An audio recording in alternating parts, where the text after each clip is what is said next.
Hi guys, it's Erin and welcome back to the 50 State Cold Case Spotlight. Today we are in North Dakota. Today is day 1 and I will be spotlighting the case of Larry Joe Phebus. Larry, 14, was living in the Tioga hotel with his brother Chester, 19 years old, and they had a roommate named Sam who worked with Chester in the oil fields. Chester and Larry's father was back in Indiana serving prison time, so it seems that Chester took Larry to North Dakota while he worked in the oil fields while his mother stayed home in Indiana to care for his younger siblings. While in North Dakota, Larry was enrolled in a local school and had been attending for about 6 weeks before he went missing. On October 20th, 1962, Sam and Chester decided to head out on a double date, leaving Larry to stay at the hotel at night. When Sam and Chester returned home from their date that night, Larry was nowhere to be found. Chester did attempt to look for his brother by talking to those in the hotel, talking to his classmates, and also those in the community while he searched for Larry. It is reported that it took Chester some time to go to police to report his brother missing. However, it is not noted how long that took. In December, Chester would leave North Dakota and head back to Indiana to visit his mom for the holidays and let her know that he was not able to find Larry.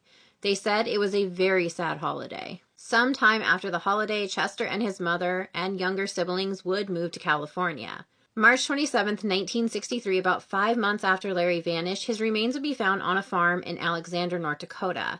Chester and Larry's roommate from the hotel, Sam, was still living in North Dakota and would help investigators identify Larry's remains based on his clothing. Sam told investigators that he was sure it was Larry based on the jacket that Larry was wearing, saying that he remembers buying that jacket for Larry. An autopsy would reveal that Larry died of asphyxiation and he had been SA'd. He had been strangled with a rope cord that had been found wrapped around his wrist. Based on the scene, investigators couldn't tell whether Larry had been killed there or somewhere else. Where they found Larry's remains, there were several beer cans, pop bottles, and what looked like either a towel or a piece of cloth from a car seat. Investigators did contact Chester out in California and let him know that they thought that they had found Larry's remains, and Chester did get on a flight right away and come out to North Dakota. When Chester arrived, he did positively identify the remains as his brother Larry, and him and Sam took a polygraph test and were eliminated as suspects. There were 2 suspects throughout the years that investigators did focus on. One, investigators say they were never able to question or interrogate, and another who ended up in an Alaska mental health institute about a year after Larry vanished. The case was originally with Williams County authorities, but by the October the following year after discovering Larry's remains, they were no longer pursuing the case and they turned it over to McKenzie County.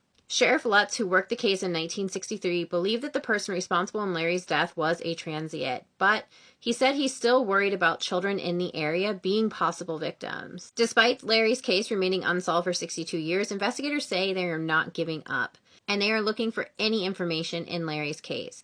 If you have any information, please contact the McKenzie County Sheriff's Department at 701-444-3654. Thank you for taking the time to get to know Larry today and for joining me for another 50 State Cold Case Spotlight. And don't forget, every time you see a missing and murdered post on social media, hit like and share, because every time we share a face, we really do get closer to solving a case. I will see you back here tomorrow for day 2 of North Dakota.